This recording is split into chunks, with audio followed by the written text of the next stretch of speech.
Hey guys! Today I am back with a sit-down video because I am turning 25 in less than a week. I've been to exactly 25 countries.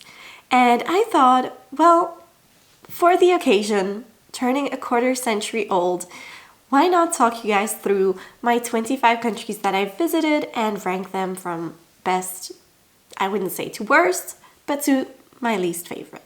Alright, let's get into it. I'm going to start with the three bottom countries because they are very similar.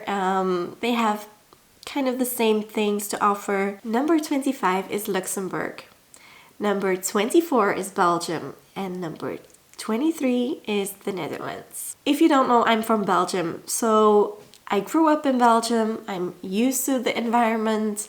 Also, I've been to Luxembourg a couple of times. We like to do some shopping there because in general products tend to be a bit less expensive, and obviously I've also been to the Netherlands. All three of these countries are neighboring countries and they are pretty much flat, except for Luxembourg is a bit more hilly, but in general there's no big mountains. There are very beautiful forests and also a couple of really nice cities, especially Amsterdam, Rotterdam, Bruges, Brussels. And the reason why I put Luxembourg in 25 is because it doesn't have any coast.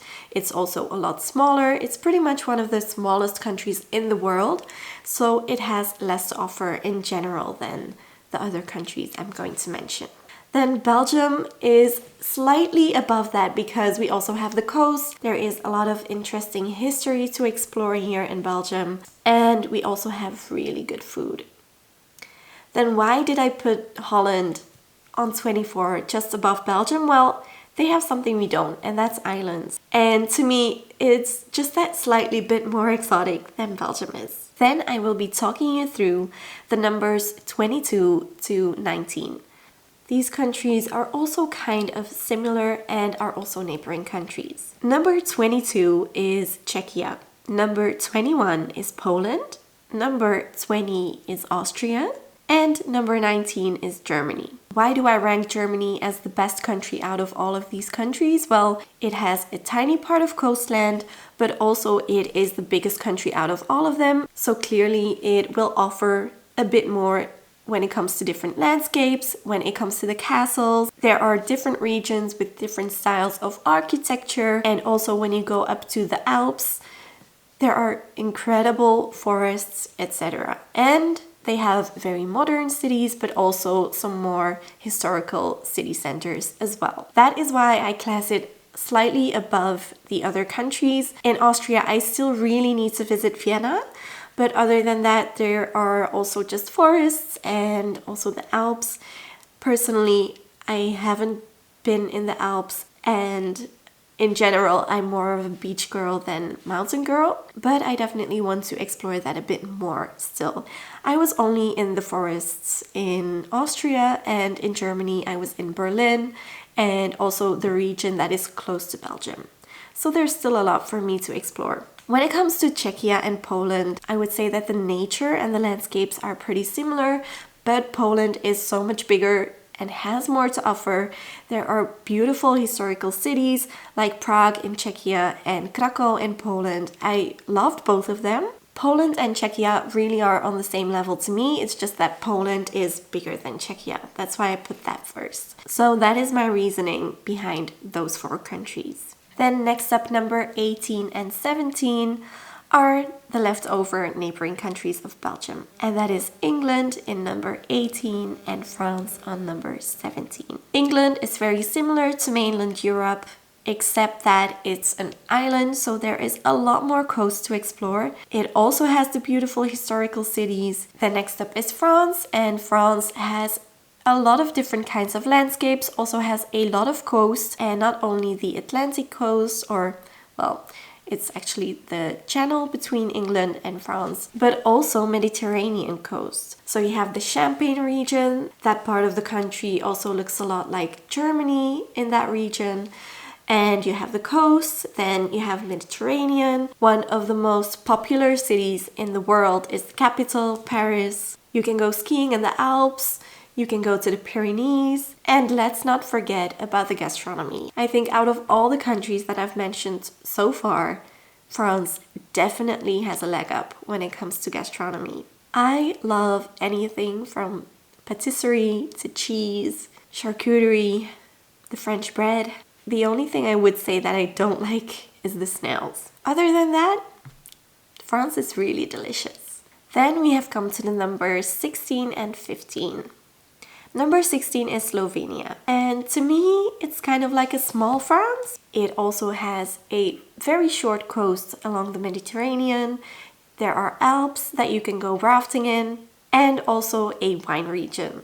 I spent some time in Piran along the coast and also went rafting in the Alps. Number 15 holds a special place in my heart. It's Finland. You may or may not know that I am actually a tour guide during the winter season in northern Finland. So that is Lapland, the Arctic region. We go on snowmobile excursions with the huskies, with the reindeer, and it is such a unique landscape. Clearly you can have snow in the Alps as well, but it's nothing compared to the snow in the Arctic. The trees that are completely covered in snow, it's honestly like a fairy tale landscape. That is why I put Finland quite high up when it comes to the European countries. During the summertime, the forests and the lakes are really beautiful as well. I haven't been yet in the summer, but it is definitely on my bucket list to go there and to do some activities with the same guides that do the snowmobiling. I would like to go rafting with them in the summer, and you can spot bears. The reindeer are just roaming free during the summertime. Also the moose. Then we're moving on from Europe just for a bit, because there's definitely still some European countries that have gotten higher up in the numbers. But for now, number 14 and 13 are Zambia and Zimbabwe. Recently, I visited Vic Falls and also the rest of Southern Africa, and the Victoria Falls honestly took my breath away. It is the largest falling water curtain in the world. It is super impressive, and you can see rainbows everywhere around you. Even like really close to you in the ground, and it's like you can touch the rainbows. It's insane. Other than that, I haven't seen much from Zambia and Zimbabwe, so I'm assuming it is a lot like the landscapes that I've seen in the rest of Southern Africa, and hopefully one day I'll get to explore more. But I do think that the infrastructure for tourism is just slightly worse than the rest of Southern Africa. Also, Zimbabwe is currently a bit of an unstable country. Not that it's unsafe in any way, but they have lost their own currency. Economically, it's not doing quite well at the moment. There's no such problem in Zambia, but that's just tiny things that do make a destination less attractive to a tourist. That being said, we move on to another African country at number 12, which is Sierra Leone. Last December, I spent 11 days traveling around Sierra Leone for a company that I am helping set up.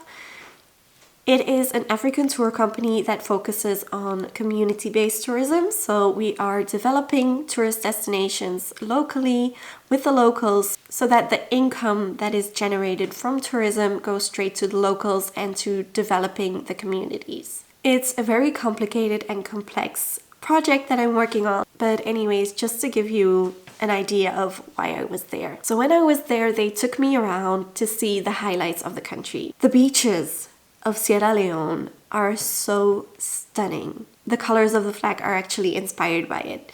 They are blue for the crystal blue water, white for the white beaches, and green for the palm trees. These beaches were honestly so beautiful. The only thing that breaks your heart is the pollution, and that is also something that we will be working on. I even got to meet the Minister of Environment.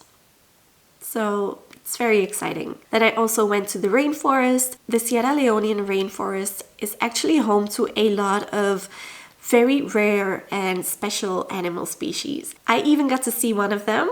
I will link the video in the description. And in general, it's such a colorful country, but the infrastructure to visit the country just is not there yet. There is still a lot of work to be done for Sierra Leone to be a really good tourist destination, but I do have faith in it. Number 11 is Spain. And I'm very excited to be going back to Spain at the end of the summer. I will be going to Andalusia. I've been waiting to go there for years now. I really want to see the Alhambra and so much more. Eat lots of tapas, go to Sevilla, see a flamenco show. I'm so excited.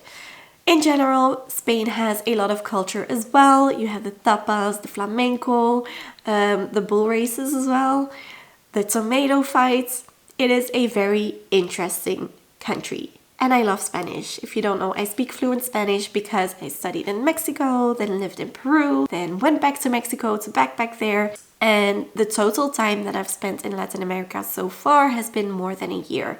So I've had a lot of time to learn Spanish and to learn to speak it fluently. In Spain, you also have the Mediterranean coast, also the Atlantic coast, and the Pyrenees, which are the mountains that form the border with France. The climate is also so much nicer than here in Central Europe, and who doesn't love a siesta? Spain also has a very rich history. You can visit cities like Barcelona, but also Sevilla, Madrid. There is a lot of really great art to be found in Spain. Think of the Prado Museum in Madrid. This is also very high on my bucket list still. I think in general the top 3 of museums in Europe would be Louvre in Paris, then Uffizi in Florence, Italy, and Prado in Madrid.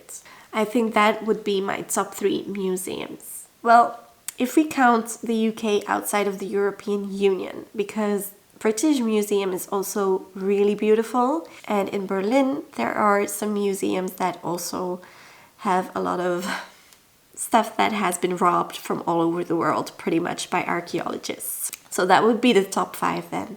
But let's get back to the countries. We are entering the top 10 with, at number 10, Norway. Norway is similar to Finland, where it also has a part of Lapland, but there is a lot more coast. Think of the fjords and also the mountains, the islands, especially the northern islands. Norway really fascinates me. I've only been to Oslo, to the capital, and ever since I've been wanting to explore more. Country number 9 is Italy. I love Italy, mainly because of the food, also the weather and the climate, the famous cities like Venice, Rome, Firenze, Milan. There is so much history to be found in Italy. Also Tuscany and Umbria are incredible regions for the landscapes. You have the Alps in the north, beautiful lakes like Lake Como, a lot of coasts, and also some Mediterranean islands. I was really thinking about going back to Italy this summer, but in the end I opted to go to Spain, and I do think it'll be a very good alternative to Italy. I'll just have to drink some sangria instead of Aperol Spritz. And you might think, what? Italy only number 9? Well, there is only one European country that I've put higher than Italy. The rest of them are outside of Europe and just a lot more interesting to me personally. So number 8 is Greece, my favorite European country. Because ever since I was little, every single summer my parents and I would go to Greece. We love the beaches, the islands, especially the food. Greek food is just... We like to explore the villages in the mountains. In general, we try to go to a different place every single year. There are some places that we do go back to every few years, like the Peloponnese that I made a video about last summer. Now we are going to northern Greece for a road trip there, and I am so excited. We haven't been to islands like Santorini and Mykonos simply because they are very touristy, very busy in the period that my dad can take his time off from work. So we tend to go to lesser known places that are equally as beautiful and just a lot cheaper as well.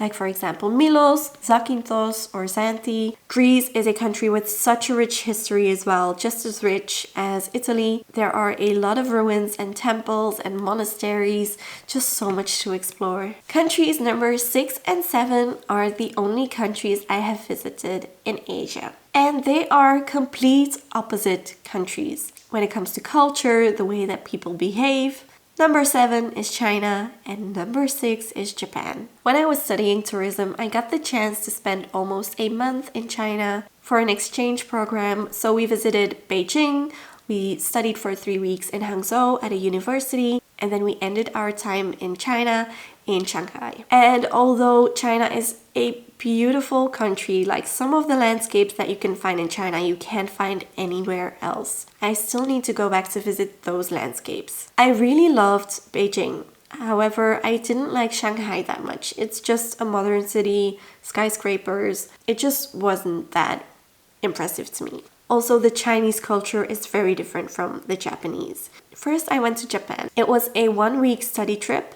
So that was also with my university. We went to Tokyo, visited some universities, but also a lot of tourist attractions because I study tourism, so any visit was pretty much just product knowledge, which is why I really recommend studying tourism. In Japan, everyone was so respectful, zen, just respectful towards other people, but also the environment. For example, when there was like a piece of paper in the street, someone from the shop that saw it would come outside and throw it in the bin inside.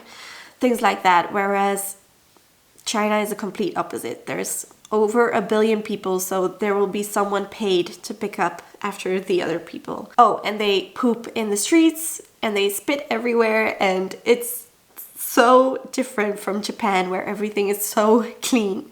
Also, for example, in the metro, the Japanese are very respectful, very quiet. You won't hear a word. Whereas you take a metro in China and you will be literally run over. Like they will run on top of you to be in the metro first. And it's such a big difference. So that is definitely why I prefer Japan to China. And Japan also has beautiful temples, just like China.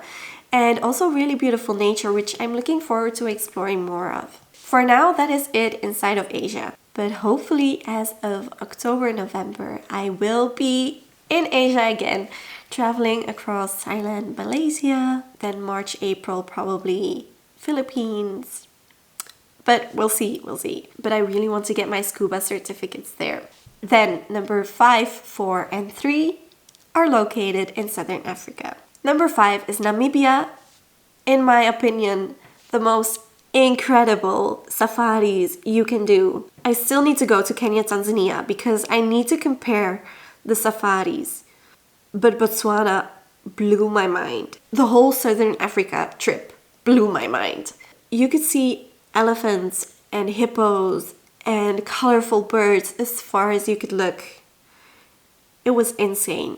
The reason why I put Namibia 4th is because you also have the possibility of going on safari in Etosha National Park. But the dunes, like Sossusvlei and the Namib Desert, the quad biking through the dunes in Swakopmund, I really discovered a love for desert when I was in Namibia.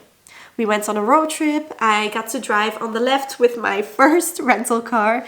I rented a car for the first time, and it was completely the opposite as the cars that I'm used to driving here in Europe, because they drive on the left and you sit on the right and then the gear stick is on the left again, and I was so unsure if I was even going to do it up until the day before going on the road trip. And I'm so happy that I've done it. I would say the most beautiful sunsets and sunrises I have seen in all of my life have been in Namibia. And then number 3, obviously this country had to make it into my top 3. That's South Africa. South Africa is home to my favorite city in the world, Cape Town. You can't explain what the South African mountains are like with words. You just can't. From insane landscapes to safaris to an ocean full of wildlife. I went snorkeling with thousands of seals, kayaking with penguins and dolphins. You can go diving with sharks. It is so surreal. There is desert as well, a lot of culture, the wine country. The garden route is one of the most popular scenic routes in the whole world, and no picture or video can do it justice. I spent 3 months along the garden route in Malgrootfontein, which is the township of Stilbaai, where I did my tourism internship. And then I've just gotten back from 3 months in Southern Africa, of which I spent 1 month traveling Victoria Falls to Botswana to Namibia. And then I spent 2 months again in South Africa. So now I've spent 5 months in total in South Africa, and it's still not enough. I still have so much more to explore. Aside from Cape Town and the garden route, I also visited Johannesburg, but I still have so much of the country left to explore. Then number 1 and 2 are countries in Latin America, and I've actually already mentioned them because of the amount of time that I have spent in them. They feel like second homes to me. Number 2 is Peru, and number 1, my favorite country in the whole world up until now, but probably forever, is Mexico. Both of these countries have amazing gastronomy. I made it my mission in Mexico to try every single traditional meal that they had. And although I managed to try a lot, there is still a lot more to be tried. And Peru, obviously, you think of ceviche, lomo saltado is also really nice. That's pieces of meat, pisco sour. They have hundreds of different kinds of potatoes and maize. It really is a fascinating country with a lot of fusion cooking, which means that they use the Peruvian ingredients with some Asian influences, and it's so good. Mexico and Peru, they both have a lot of different landscapes to offer. They have desert, mountains, jungle. Any one of these two countries would be the ideal country to visit if you would only go to one country in the world, simply because they have a bit of everything. Both countries have a very rich history. Think of the Mayas in Mexico and the Incas in Peru. They both have a world wonder, Chichen Itza and Machu Picchu. However, when it comes to coast, Mexico definitely has a much better coast than Peru, and also a lot more. And I just love the Mexican culture. Every day is celebrated as if it's a big party. And they have amazing traditions and holidays that they celebrate, like Dia de los Muertos in Mexico, but also I celebrated the Semana Santa, the Holy Week before Easter, in Peru. And both of these traditions that I got to witness brought tears to my eyes. They had such a big emotional impact on me. Just seeing how these people come together through faith, through beliefs, and the way that they express this is just magical. So those were the 25 countries that I visited. I think I've repeated it for almost every single country that I need to go back to explore even more. And there are still so many more countries to be explored. I am grateful that a lot of the countries on the list have been added in the past year. And all in all, I'm very grateful to be able to travel this much, and also to have a passport and a nationality that makes it easy to get a visa to get into countries. Because what I've realized traveling so much is that for a lot of other people, it's not as easy to just move freely. If anything, I'm so grateful that I can go wherever I want, whenever I want, that I have the money to be able to explore these countries, although a lot of the time it's actually a lot cheaper to live in Africa or Asia or Southern America for a month than it is to spend a month here in Europe. But if you can only travel for 2 weeks in a whole year, the flights will make it very expensive, obviously. When it comes to the 7 world wonders, I have visited 4: Chichen Itza, Machu Picchu, and the Roman Colosseum in Rome, and the Great Wall of China. So that makes 4 out of 7. 3 more to go. Now let's think of some of my other favorites when it comes to travel, like favorite landscapes. My favorite desert was definitely Namibia. Although I haven't been to the Sahara yet, I haven't been to Jordan and Egypt, which I think I will absolutely love, as well as Morocco. Favorite jungle is definitely the Amazon, although I'm very excited to one day also go to the gorillas in Central Africa. My favorite cold and winter destination is definitely Lapland. I actually think that I might prefer Norwegian Lapland to Finnish Lapland, simply because they also have the ocean, so it's like an extra experience. But I love my Finnish colleagues and Finland, and just the fact that I get to work there is amazing. Favorite culture is definitely the Mexican culture. Favorite city, like I said, is Cape Town, although I do love the historical European cities as well. Like I already said, my favorite safari was in Botswana, more specifically Chobe National Park. My favorite beaches, I would say, are in Greece. Those deserted, off the beaten path coves with pebbles, not with sand. I don't like sand getting everywhere. And in general, it's also better to see fish. I'm so excited to also explore diving places and to tell you guys what my favorite place to dive is. I've heard incredible things about the Red Sea in Egypt. Obviously, Mexico has really beautiful beaches as well, but they tend to be a bit more touristy and sandy. My favorite waterfalls are by far the Mexican waterfalls. They are so impressive, and although I wasn't there during the right season, I'm definitely going back in February-ish to go and visit the waterfalls in La Huasteca to see the waterfalls with the turquoise blue water as well. And I know that in this video I talked mostly about what there was to see and sometimes a bit of the infrastructure to visit a certain country, but know that the experience you have in a country depends completely on you, on the people you meet along the way, and the things that you get up to. Sometimes it also depends a lot on the season, on the period that you're there, the traditions that you're able to witness. So there is so much more to a destination than just what there is to see. And I encourage you to go and explore them yourself and to experience them yourself. So that was it for looking back on the past 25 years around the world. Let's hope that I get to explore every single other city in the world in the upcoming years. I definitely plan to, and that I also get to go back to the countries that I've already visited just to explore more. I hope you liked this video. If you did, make sure to give it a thumbs up.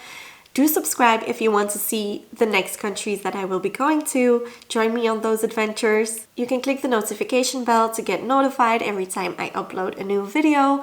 That is every single Sunday. Unless I take some time off, but I try not to. Now that I'm working for myself, it's hard for me not to work. But hey, means I'm doing something I love, right? So yeah, I hope to see you in the next one.